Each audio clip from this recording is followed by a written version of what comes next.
खोट्या कागदपत्रांच्या आधारे दमानी यांचा आक्षेप. कॅबिनेटमध्ये कृषी विभागातील खरेदी आणि थेट पुरवठ्याला मान्यता. दमानी यांच्या आरोपांवर धनंजय मुंडेंचं स्पष्टीकरण. अधिवेशनाआधी करुणा मुंडे धनंजय मुंडेंविरोधात उपोषणाला बसणार.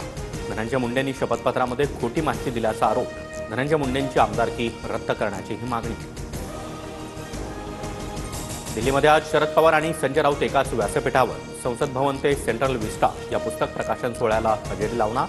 राऊतांनी पवारांवर केलेल्या टीकेनंतर पहिल्यांदाच दोन्ही नेते एकाच व्यासपीठावर.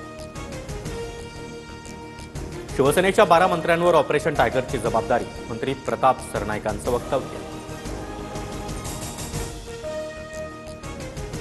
भाजपच्या रेखा गुप्ता दिल्लीच्या नव्या मुख्यमंत्री. रामलीला मैदानावर शपथविधी सोहळा संपन्न. पंतप्रधान मोदी, फडणवीस, शिंदेंसह अजित पवारांची सोहळ्याला उपस्थिती. डोंबिवलीतल्या 65 इमारतींमधील रहिवासी शिंदेंची भेट घेणार. इमारतीवरील कारवाई प्रकरणामध्ये चर्चा करणार. थोड्याच वेळात बैठक. शक्तीपीठ महामार्गाविरोधात 12 मार्चला मुंबईतील आझाद मैदानावर मोर्चा. 12 जिल्ह्यातील शेतकरी सहभागी होणार. शक्तीपीठ महामार्ग विरोधातील राज्यव्यापी बैठकीत निर्णय.